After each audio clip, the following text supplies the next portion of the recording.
I was originally going to start this video with a skit about how quarantine during the coronavirus was boring, and how I wish that I could find something to pass my time with that was fun and easy to do. Now, I feel like I have to get this out of the way first. I'm not a mobile gamer. I don't like mobile games. I think most of them are just stupid cash grabs that aren't worth the technology that they're being played on. But I've been hooked on the game I'm talking about today. I don't know what it is about the game, but I just can't put it down. And hopefully, by the end of this video, you'll download the game, and once you start playing it, maybe you'll feel the same way. Either way, I say we should get into this.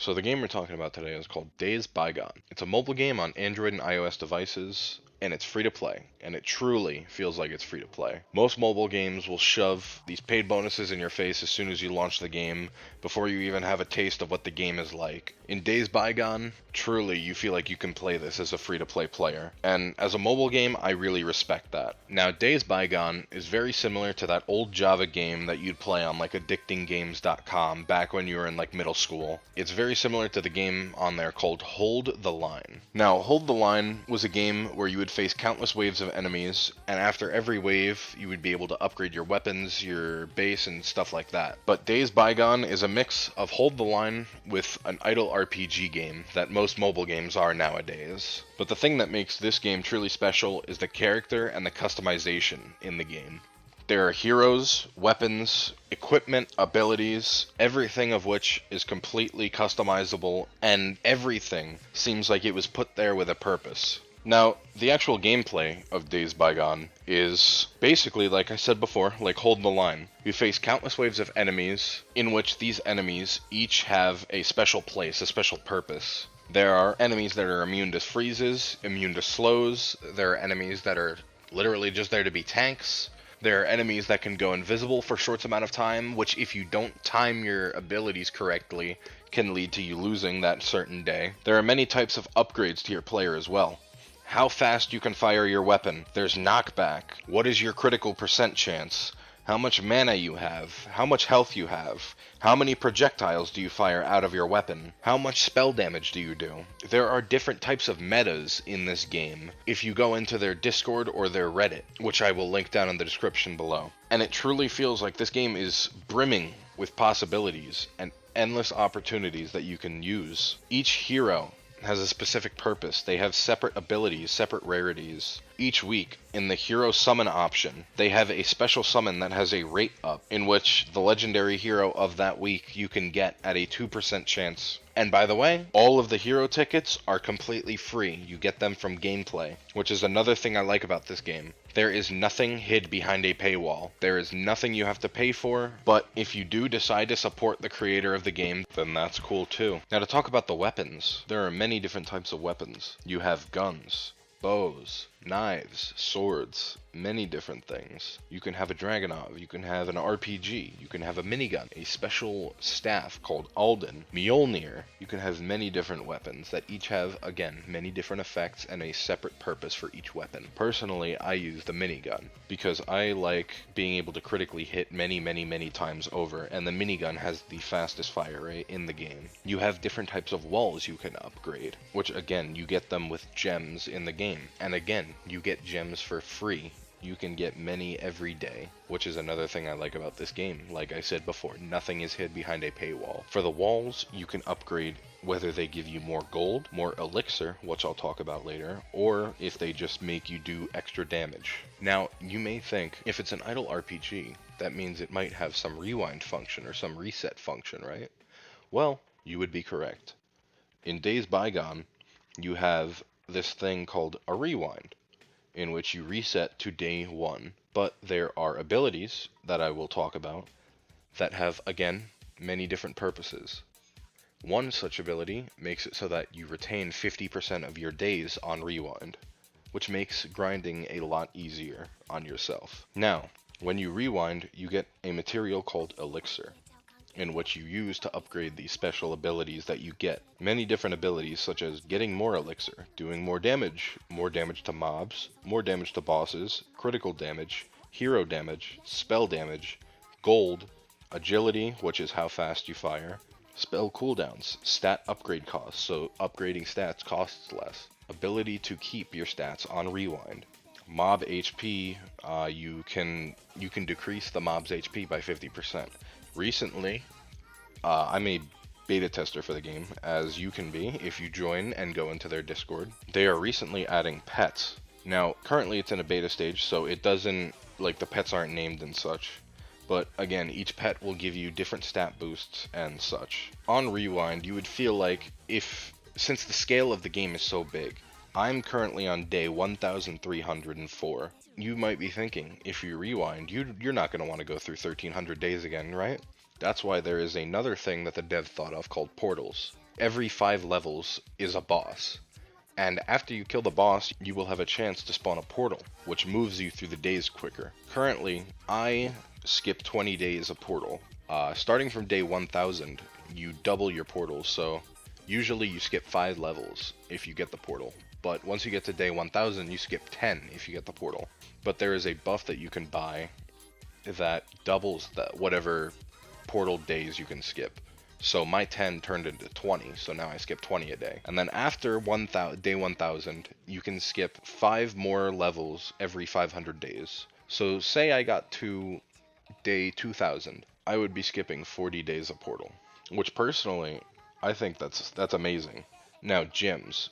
You can get them from the achievements menu, which includes many different achievements that you can get. I personally have not run out of gems yet, and I've gotten all of mine completely free, and I've been able to do everything I want to. In the wall section, the best wall in my opinion is in the elixir section. You can get either the abyss wall or the glacier wall. I use the glacier wall, which gives you an additional 25% elixir on rewind.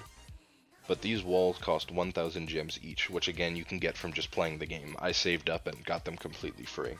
You have friends, you have the leaderboards that you can look at, you have referral links. I'll leave my referral link in the description below as well, if you want to join and help me out. But you can have friends which give you these heart points. I don't know exactly what they're called. I just call them heart points, which you can either use to get weapon crates, hero tickets, or now in the beta test it looks like you can use them to get pets, which I think is really cool. I think the pet function is going to be really fun. There are also different game modes.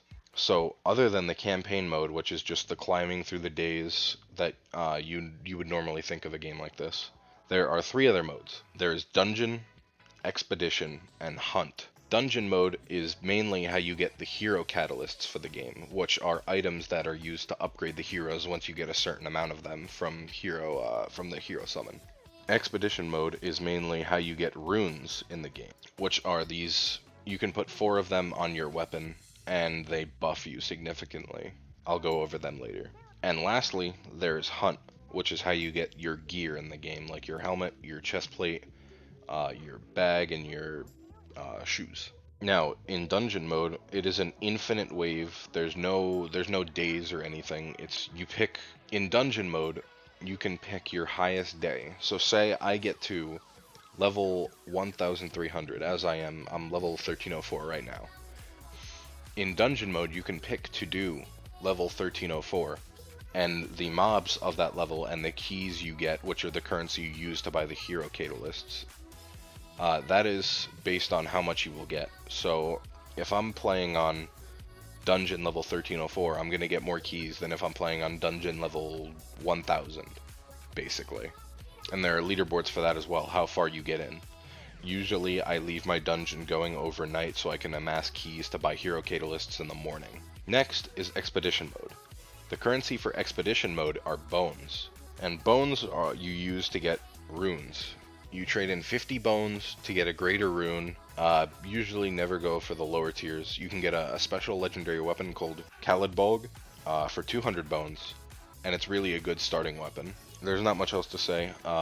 There are 5 different difficulties in expedition mode. There's easy, normal, hard, hell, and nightmare. Now, easy through hell is just timed game modes. Again, it's like Dungeon, it's infinite, there's no levels. The mob HP just goes up depending on which difficulty you're on, and it increases over time as well. Now, Nightmare mode is special. After you pass Hell mode, you will most likely only do Nightmare mode every day. Now, Nightmare mode, you get access to 3 tries every 24 hours. In Nightmare mode, you start out at what time you would normally be in Hell mode, so you try and keep your Hell timer pretty low, I would guess. That's what I do. And in Nightmare mode, you get a very large amount of bones. Usually in Hell mode, if I'm going 4 minutes into Hell mode, you would usually get maybe 50 bones. But in that same time on Nightmare mode, I usually get about 400 bones, which gets me quite a bit of runes. And lastly is Hunt. Now, Hunt, there are 4 different bosses at the time, which you unlock the last one at day 1750. I still haven't unlocked everything. First boss is how you get your helmets, and each of them have different tiers. So the first boss is Asmodeus.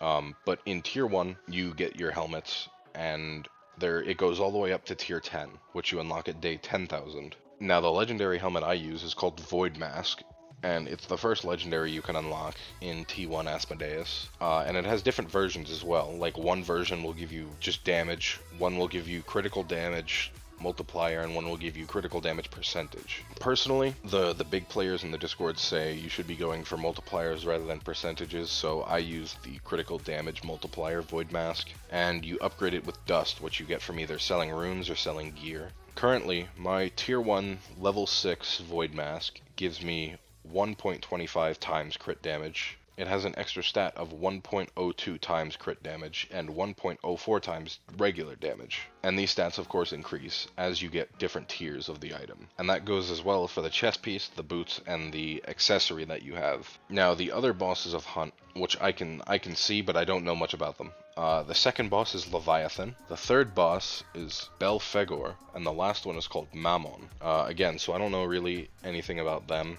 I haven't done them yet. I haven't unlocked Belphegor or Mammon yet. I've unlocked Leviathan, but I haven't beat him yet. And I'm on day 1304 again. But I think I've talked about the game enough. Now, let's go on to the things you can pay for. Like I said before, paying is not necessary. You don't need to do it. You can play the game completely free to play, which I love about the game. The things that I have gotten, personally, are the Premium Supporter, the AFK Assist, and the Express Rewinds. They are 3 really good bonuses that you can get. If you decide to play this long term, I would suggest getting them, but you don't really need them. What the Premium Supporter does is it skips all ads, and the ads for this game aren't in your face. They appear as buffs, basically. At the end of, say, a dungeon run, you can watch an ad to get 2 times keys. At the end of a day, you can watch an ad to get 2 times gold or 2 times of the weapon crates when you defeat a boss, and you can watch an ad to revive yourself. So I got the Premium Supporter just so I can get those bonuses without watching an ad, basically. AFK Assist enables autoplay, which again isn't necessary, but it makes the game a hell of a lot more bearable. Now, autoplay enables your AI, basically. It makes your character into an AI, and it allows to basically just shoot at enemies and shoot at portals. Because you can AFK with heroes regularly if you don't get this bonus, but the only thing it won't do is shoot at portals, so you would need to wait, or you would need to be at your game, and when a portal appears, you personally shoot at it. And the last one is Express Rewinds. You get a permanent ×2 speed on rewind, which means that when you rewind, the game will play faster and will slow and decrease in speed back to 1 speed as you get to your current top day. And that's the one that gives me the double portal jumps. So again, those 3 bonuses are not necessary. They are all quality of life. You don't need them to play the game, which is what I love about this game, basically. And there are other bonuses that you can buy, but I haven't bought them, so. But yeah, that's pretty much all you need to know about Days Bygone as a starter player. Again, I'm not a pro at this game. There are people in the Discord that clearly know more than me, but I truly think you should give this game a try. Even if you download it for a day and you don't like it and you uninstall it, I believe you should go out of your way to download this game and at least give it a try. Again, this video isn't sponsored. This is all just my own opinion. I was so moved by this game that I decided I wanted to make a video on it, talking about it, trying to give it exposure by the little follower base I have. And hopefully, you decide that you like the game too, and you decide that you want to play it more, just like me. So, if you would like, please download Days Bygone on your Android or iOS device. Give me a like, give me a subscribe, and have fun during your Corona quarantine.